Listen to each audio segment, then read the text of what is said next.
82 आइपुगेको। नयाँ घाम, नयाँ ज्योति, नयाँ उत्साह लिएर आएको नयाँ वर्षको उपलक्ष्यमा देश तथा विदेशमा रहे बसेका सम्पूर्ण नेपालीहरूको सुख र शान्तिको मङ्गलमय शुभकामना।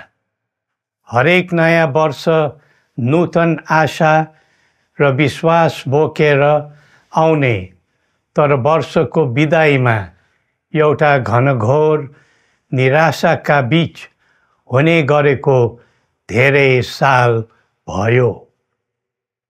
समाजका विभिन्न दल, वर्ग र जन समुदायले आफ्नो धारणा, आस्था तथा अभिव्यक्ति राख्न पाउनु प्रजातन्त्रको सुन्दर विशेषता हो।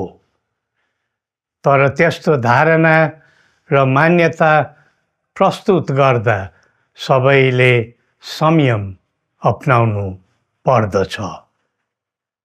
केही दिन अघि जनप्रदर्शनमा जुन प्रकारको हिंसा, आगजनी, तोडफोड भयो, त्यसबाट जस प्रकारको मानवीय एवं भौतिक क्षति भयो, त्यो सुन्दा हामीलाई अत्यन्तै दुःख लाग्यो। नागरिक स्वतन्त्रता भन्दा ठुलो तन्त्रवाद हुँदैन। वास्तविक प्रजातन्त्र त्यहाँ हुन्छ जहाँ राम्रो, नराम्रो, जनगुनासो वा गुणगान सुन्ने परम्परा र संस्कार हुन्छ। नेपाली जनतामा देश र भविष्यलाई लिएर जुन खालको जागरुकता पैदा भएको छ, त्यसलाई हामीले सकारात्मक रूपमा लिएका छौँ। वास्तवमा नेपाली जनतामा रहेको देशभक्तिपूर्ण भावना विश्वमै अनुकरणीय र अनुसरणीय छ। देशलाई विद्यमान जटिलताबाट मुक्त गराई शान्त, स्थिर र समृद्ध मुलुक बनाउने जागरुकता जुन पैदा भएको छ, नयाँ वर्ष 2082 मा नेपाली जनताको चाहना अनुसारको परिणाम हासिल हुने विश्वास थपिएको छ। मुलुकमा व्याप्त अशान्ति, अराजकता, निराशा र असन्तुष्टिबाट आम नेपालीलाई मुक्त गर्न नेपालको राज संस्थाले जहिले पनि योगदान पुर्याउँदै आएको विदितै छ। राष्ट्रियता र प्रजातन्त्रलाई मूल कार्य मान्दै जनभावना बमोजिम चल्ने बहुदलीय प्रजातन्त्र र संवैधानिक राज संस्थाको परम्परामा हाम्रो मान्यता रही आएको छ। वर्तमानमा बदलिँदो जनचाहनाको पनि कदर गरी राज्य शक्तिको स्रोत जनता नै हुन् भन्ने मन्जुरी सदैव स्थापित हुनु पर्दछ।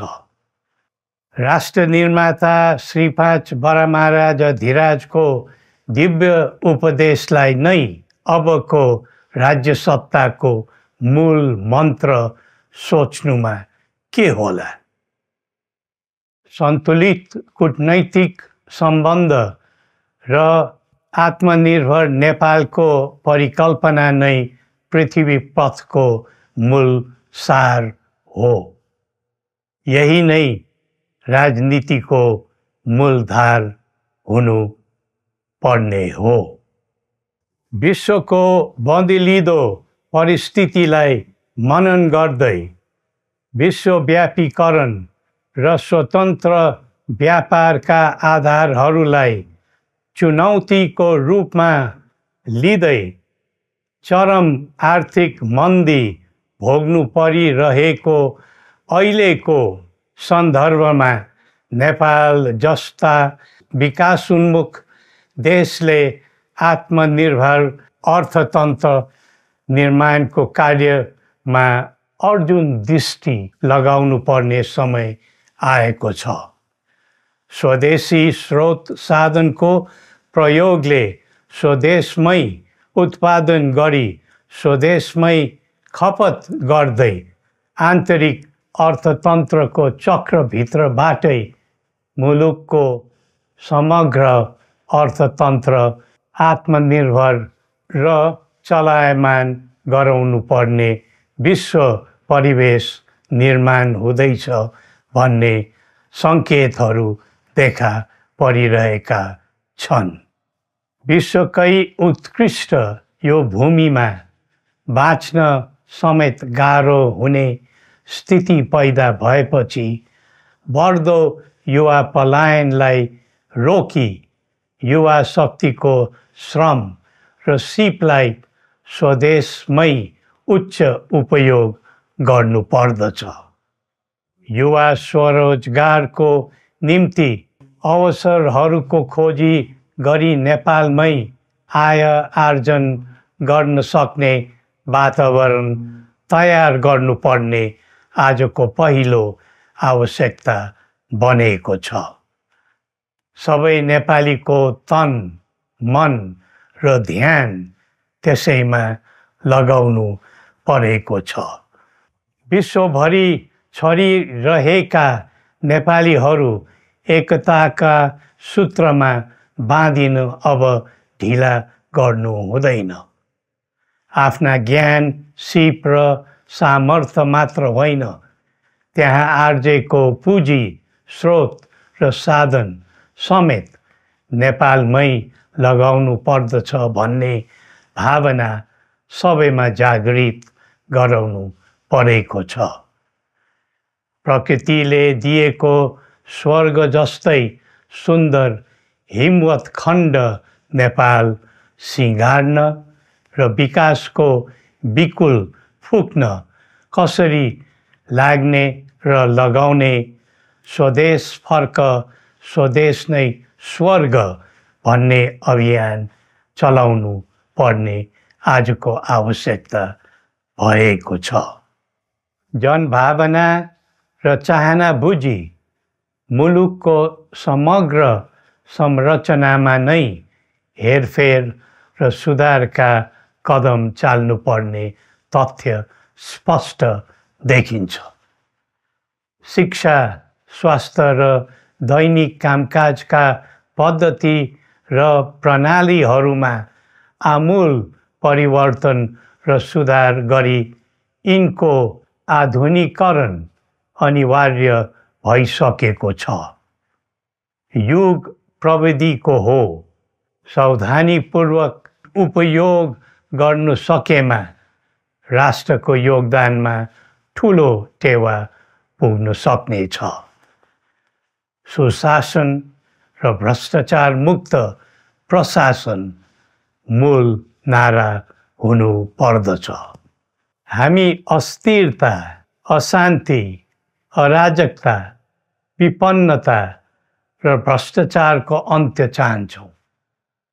त्यसका निम्ति नेपाली जनताबाट हुने हरेक प्रयासहरूमा एकबद्धता रहनेछ। मुलुकको गिर्दो अर्थव्यवस्था, रुग्न हुँदै गएको औद्योगिक उत्पादन, बढ्दो राष्ट्रिय ऋण र बेरोजगारी, रक्षात्मक बन्दै गएको राष्ट्रियता, राष्ट्रिय एकता, सामाजिक सद्भाव, मौलिक धर्म, संस्कृति तथा जनस्तरमा बढेको निराशा, असन्तुष्टि हाम्रो चिन्ताको मूल विषय हो। नागरिक पलायनसँगै पुँजी पलायन, भ्रष्टाचार र व्यथिति देशले थाम्नै नसक्ने स्तरमा झाँगिएको छ। यो स्थितिमा नयाँ वर्षलाई उपलब्धिमूलक बनाउनु हामी सबै नेपालीको सामूहिक र एकताबद्ध प्रयास अपरिहार्य भएको छ। नेपाली बीच द्वन्द्व नहोस्, परस्पर अविश्वास र हिंसाको दुःखद मनोस्थिति नबनोस्, देशवासीहरू कुनै पनि नाम र न्युहुमा ध्रुवीकृत नबनुन् भन्नेतर्फ हामी सदैव सचेत र संवेदनशील छौँ। नेपालीको एकतामा नै नेपालको भविष्य निहित रहेको यथार्थलाई हामीले आत्मसात गरेका छौँ। सबैले यही वास्तविकतालाई आत्मबोध गर्नुपर्दछ भन्ने ठान्दछौँ। हाम्रा आह्वान हामी कसैको निजी स्वार्थपूर्तिका निमित्त होइन, कुनै खालको सैद्धान्तिकवाद वा विचारको होइन, समग्र राष्ट्रको स्वाधीनता, समग्र जनताको सम्प्रभुता तथा नेपाल र नेपालीको सुखमय प्रतिष्ठाको निम्ति हो। आफ्नै प्रकारको अग्रणी राष्ट्र हामीले नै बनाउने हो अनि आफ्नो स्वतः र अस्तित्व हामी आफैले उठाउने हो। संसार धेरै अघि बढिसक्यो, तर हामी यो वा त्यो वादको चक्रव्यूहमा फँसेका छौँ। नेपाल आमालाई केन्द्रमा राखेर हाम्रा विचार बन्नुपर्छ, हाम्रा कदम चल्नुपर्छ। हरेक समस्याको समाधान संवाद, सहमति, समन्वयन र सहकार्यबाट हुन सक्छ।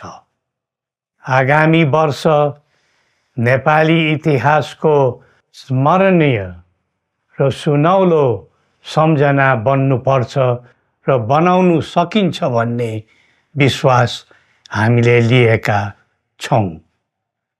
नयाँ वर्षले नयाँ आशा, उमङ्ग र उत्साह ल्याओस् अनि नेपालीको सुनौलो भविष्यको सुनिश्चितता होस्।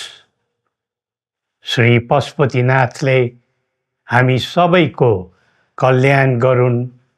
जय नेपाल।